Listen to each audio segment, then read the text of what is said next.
a router is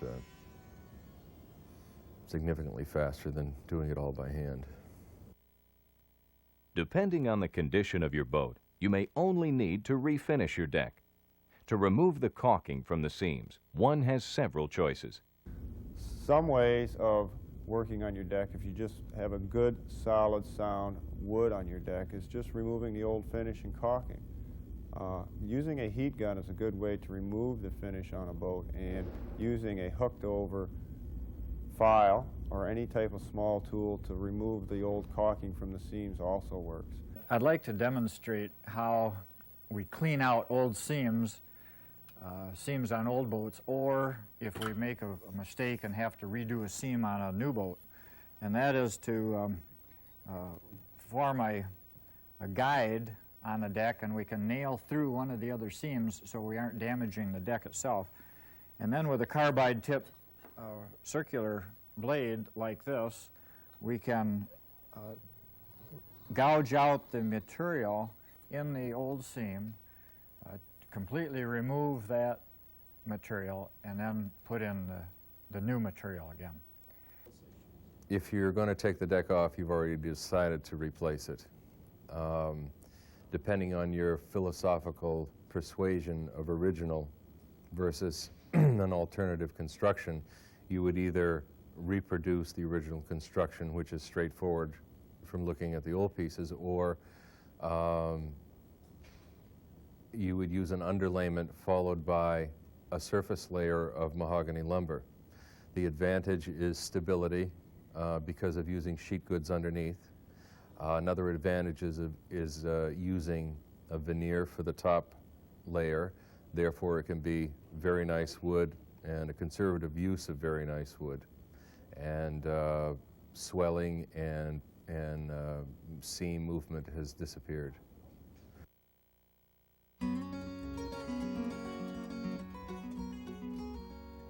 To prepare an even sanding surface, it's necessary to take down any excess bung material.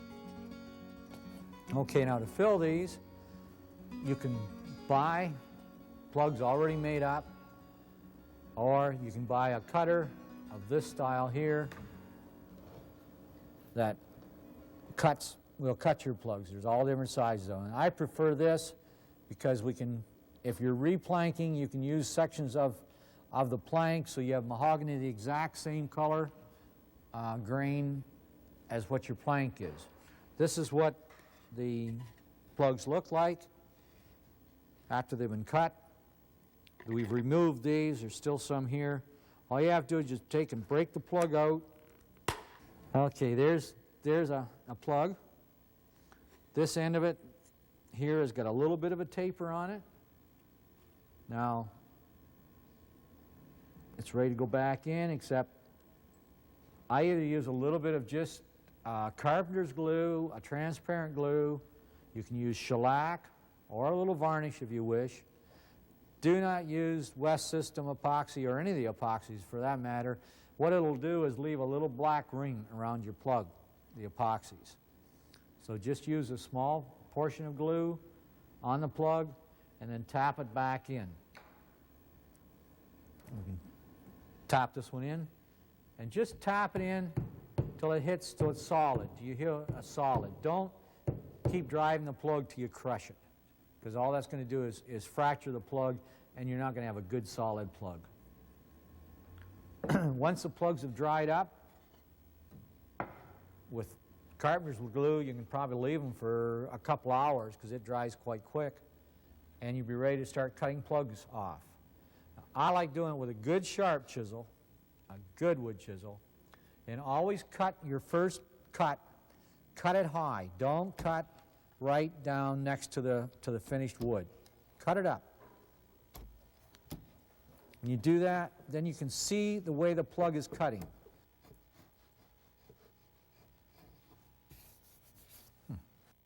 For those without the time or patience to remove excess material from hundreds of bungs, there is another way. We use a router, a standard router with a bit and maybe a 1-inch bit, and then build a pattern of to straddle the plugs, the bungs in the boat, and when we put it on the surface and run it along those bungs, we eliminate the excess material on the bung. It cleans it off, cuts it off in a very clean manner, usually reducing bung splitting, which is quite common if we use a chisel. Depending upon your approach, sanding can be an enjoyable experience or an endless chore. Power sanders can save time and effort, but in the wrong hands, they can be dangerous to you and your boat. The belt sander is a very fast cutting tool, but there are some dangers when every time the sander stops in either stroke, the forward or the back stroke, when it stops, there will be a line produced on the wood, and that line is very difficult to get out prior to staining. So we avoid using this tool where we're going to stain. It's good for cleaning up bottoms and things of that type, but not very good for a stained surface. Another tool that we use for fairing in on a stained surface is this, what we call a star sander, and this rotates in 5 different outside positions. That's why we call it a star. But that's a pneumatic sander, and that will, operating in continuous motion, that will take the wood off, fair it in, and give a pretty flat surface. We have next another air sander. This one has its own little vacuum bag, and you'll notice the holes in the sandpaper that picks up the dust and gets it out. And this is a finer sander. It takes the material down to a finer degree. After this tool, then we're committed to a straight line pneumatic, which gets out the cross grains and the swirls, and then finally a hand sand board sander, which is used just with horsepower, and that will give a completed finish ready for the finish, ready for the stain. The small palm sander and the 505 vibrating sander, these both go about 10,000 RPM and produce a nice scratch-free finish. We use these also between coats of varnish, and they can, with 220 sandpaper, can be used very effectively for that purpose between varnish coats.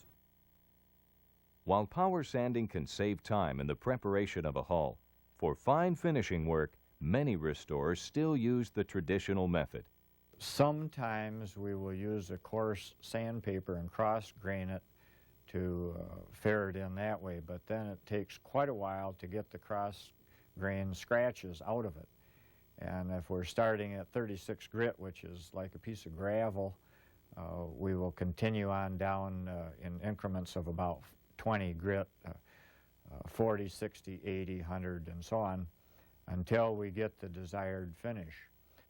Sometimes it's safe to quit when you think you have it all, and then when you stain the boat, some of those cross scratches are going to show up.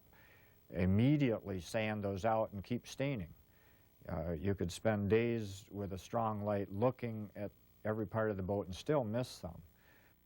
While we're fairing a boat in, we use chalk, white chalk, rather than pencil or markers of other kinds, to find the high and low spots, and that works out very well for us also. Staining allows the beauty of the wood to show through. You can put your sandpaper away for a while, but not for too long. When staining, you've got to make sure you use a good filler stain. There's various ways of thinning your stain into a consistency of paint. Read the back of your product for their thinning processes. Now I'd like to demonstrate some of the equipment that's necessary to protect the user. You'll notice I'm wearing an apron, and we have disposable sleeves that can be used for several times. You don't have to throw them away after every use, but that will protect the clothing, and also if you're using some material that's irritating to the skin, the gloves and the sleeves will protect the user. Now I'm going to put a little stain on this Philippine mahogany plank, and mainly we just want to get the stain on there, and it can go on just as quickly as possible. You don't have to brush it all out and get it super even at this point, because just getting it on there is the main criteria. Then we have a material that is shredded burlap. This can be used, cheesecloth can also be used for this operation, but we prefer the burlap because it absorbs more than cheesecloth, and it allows us to wipe the stain into the grain in that manner, and then finally even it out in this manner so that we have evenly stained plank. It picks up some material as it goes, but all you have to do is rearrange it and you have fresh again. So it's a very useful and versatile material. After we're finished with this, we spread it out on the ground because we don't want spontaneous combustion, and so we take it outdoors and spread it out and let it dry out before we throw it away in containers. Varnishing is an art in itself. Before laying your first stroke, careful preparation is essential. Several knowledgeable sources provide information on the various techniques used to produce a mirror finish. In front of us we have, of course, our varnish, and we have some foam brushes. Foam brushes are very inexpensive and very disposable. These are very good to use for your build-ups coats, and once you get a good handle on them, they're very good for a finish coat.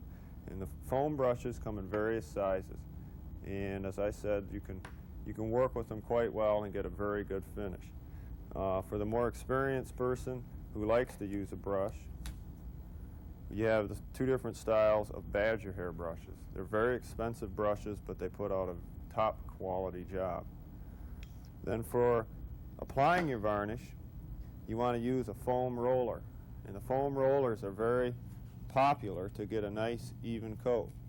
I've lined my roller pan with a tin foil to help keep the varnish clean and dust free and picking up any contaminants. The foam rollers come in a 9-inch size, and while applying your varnish, it will give it a nice even coat. And for smaller areas, we've cut one of the rollers down so you can get into the smaller areas. It's very important to strain your varnish. You always got to strain your varnish to get any elements out of your can, because sometimes there is contaminants. When you're always preparing to varnish, you always got to use a good tack rag. A good tack rag is probably the most crucial thing to pick up any dust while you're preparing to put your last coat of varnish on. And make sure you use plenty of tack rags. You always want to use a lot of tack rags. And of course, the last thing is wear some type of protection against the smell of the varnish, because the varnish is very toxic. Some restorers use foam rollers and brushes because they can be cost-effective and help build coats. But to others, there's nothing like the feel of a good bristle brush. But you'll notice on the foam brush how much thinner it is than the bristle brush. The foam brush simply does not hold enough material.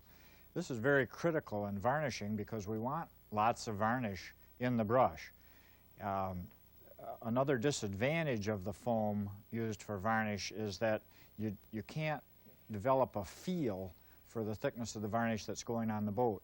And therefore we like the bristles where we can feel the tug and the drag and the slip. It's a better touch for varnishing. This is a varnishing room where you will do your build-up coats and your final coats of varnish. It is a room that has been completely sealed off from any outside elements that are around the rest of the shop. The room has been completely cleaned and has been water sterilized and has no access of any outside elements that can enter the room. The boat in the shop today is all prepared for a coat of varnish, and later today we're going to probably put a coat of varnish on it. I also have washed the boat down after it's been sanded, and I've also washed the boat down with paint thinner. And the final steps to preparing the boat before varnishing is to tack it down with a good tack rag. We always use a sealer over the stain, partly because it sands easily, dries rather quickly, and it does seal the stain, penetrates a little bit into the wood. And so we feel it gives us a better foundation for the building coats of varnish. Very often we will use a high build varnish initially, also because it dries a little faster and it's easy to sand. And then we'll get into the finish varnishing and keep building coats until we have a complete whiteout. And then by whiteout I mean when we sand it, we don't see any dimples, shiny dimples anywhere. We'll have a completely smooth surface, and then we'll put 2 more coats of varnish on top of that for protection. Our varnish brushes will last between 1.5 and 2 years because we take care of them properly. The brush, once it's used, is never dry. We store them wet. We clean them after we use them and store them wet again so that hard pieces of varnish do not coagulate in the heel of the brush and eventually fall out onto the boat. This is important to keep that varnish soft and suspend the brush in solvent so that the particles float down to the bottom of the can and can be thrown out, not put back on the boat on top of the good varnish. Sometimes we will polish the last coat out. And this is, to do the whole boat that way is rather expensive. We would rather get just a perfect high gloss final coat of varnish. Varnish protects the beauty of the wood on the outside of your boat, but just as important is the inside. Once your boat has been cleaned and all the woodworking's been done, it's time to paint the bilge. This is a time to think about the proper color. You can use a power spray painter, or you can paint it by hand. But once again, remember, paints are very toxic, so be in a well-ventilated area. The waterline has both form and function. A proper waterline will accentuate the aesthetic lines of your boat, as well as give you a guide to determine where to stop varnishing and start painting. Locating the waterline can be quite a tricky business. The older boats that come in, before we strip the boat down, we measure that waterline very carefully. But if we have a boat that doesn't have a waterline, and this is especially true in the construction of a new boat, which we also do, we cheat a little bit. And we do have a laser light, a line that we can put the boat on one side of the room, and we have our laser on the other side, and we can get that water line right to a gnat's eyebrow. It's a neat toy.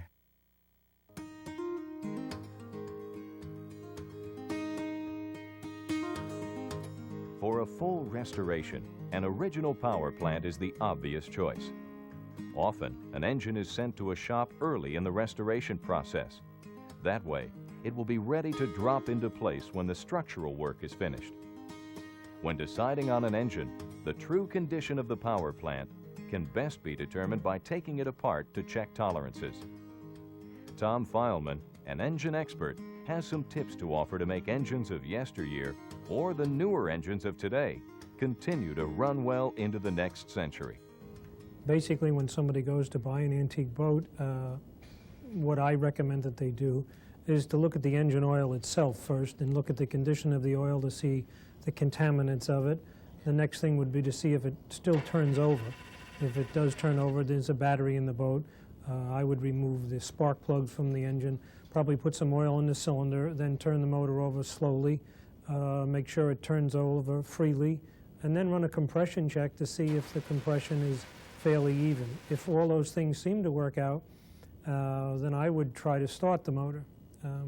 Maybe try to start it first without putting water to it, because if something's cracked, you don't want it to create a problem later.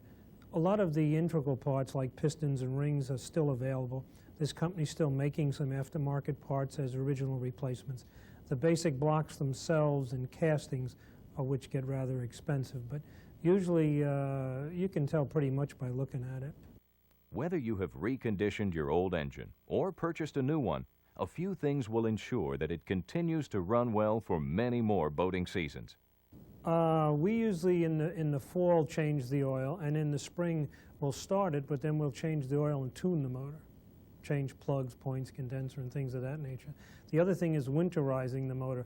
A lot of people don't fill the blocks with anything. They think that's a problem. Actually, it's much better to fill the engine block with up north we recommend that they use a mixture of antifreeze and water. Not so much the permanent antifreeze, and it's hard to find the alcohol, but mix the alcohol and water and fill the engine. It doesn't rust as much with it full as it does when it's dry. We always told people to run the boats and then fill the gas tank when they put it away for the winter so that there wouldn't be a lot of moisture and things getting in the gas tank. Well, now we tell them just the opposite, is try to drain the tank because the gas goes bad much quicker now. When I say much quicker, in 6-8 months the gas starts to go bad, and it starts to grow things in the fuel that create a lot of problems internally in carburation and things of that nature.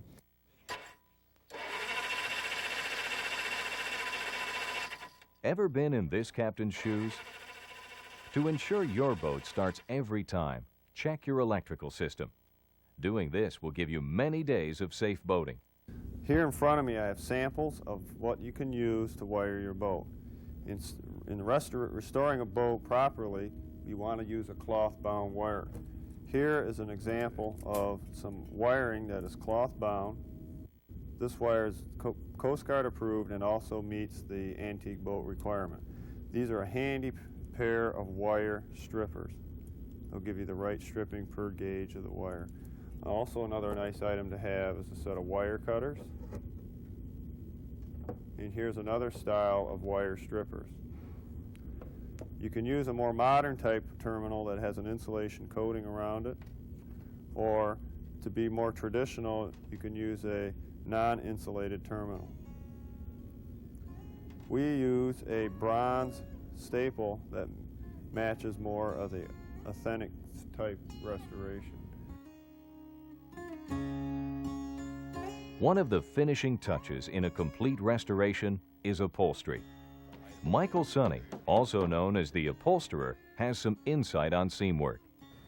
Even if the upholstery looks good in an old boat, which seldom happens,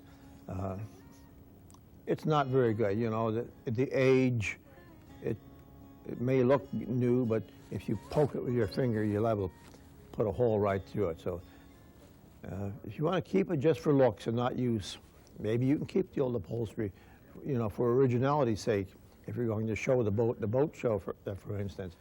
But if not, it's best to get rid of it and start over from scratch. But using the same patterns, same colors, and same designs as the manufacturer used to start with. My business mostly is making upholstery kits. What we do is send them out to the customer. So all the pieces are there. It's a little difficult sometimes for the customer to put the crash pad cover on. That's the half-round rubber that goes around the cockpits. And they sometimes have trouble. Some try to put them on upside down. But I send people a little pattern, a little jig, you might say.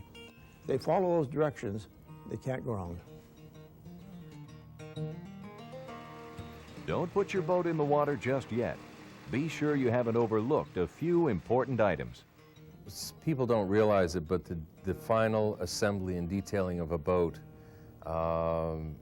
is very hectic because there are so many parts and pieces and systems to keep track of. In the restoration process, that's the time to pay attention to worn hoses and clamps, cracked or deteriorating wiring, a few lines that really should be replaced. It's also an expensive part of the restoration process, so I would suggest that you be sure that you have some money in the budget left over to do some of the operational things that I would consider details. Also, once the boat is finished, it still has to get to the water and function in the water. Therefore, mooring lines are a detail, fenders, bumpers, some sort of cover material, the Coast Guard regulations, life jackets, fire extinguisher, all of those are details that I would say shouldn't be overlooked when it's time to finish the boat. Now the fun things start when it's time to pick a name for a boat, and gold leaf lettering is always a good thing to use. Check your yellow pages for a company or a sign company that has someone that can do original 23-karat gold leaf. Finally, the big day has arrived. All of your hard work has paid off. You go out for that long-awaited ride. But all good boat rides end with a return to port. Storing your boat throughout the year, both in and out of season, is important in extending your craft's life. In storing the boat during the summer, often the old Woodies are kept on trailers. And when the boat isn't used, it should be in a garage or well covered in the driveway wherever the boat's kept. If it's in the water all the time or in a boat hoist or boat house, then it should be covered to protect the varnish. Remembering that sun is the enemy of varnish, and sun will penetrate canvas, but the proper materials and ventilation will protect it greatly. My preference in storing a boat would be inside an unheated building. Short of that would be canvas, well protected outside. And if that isn't possible, then maybe you could find somebody who could take care of it for you. Selecting the right trailer is crucial, as it ensures that your wooden boat holds its shape. Some of the dangers of designing a trailer would be to use rollers, which would change the shape of the boat. We feel that bunks are important for a wood boat and should run the length of the boat to protect, so the boat rests all its frames on those bunks.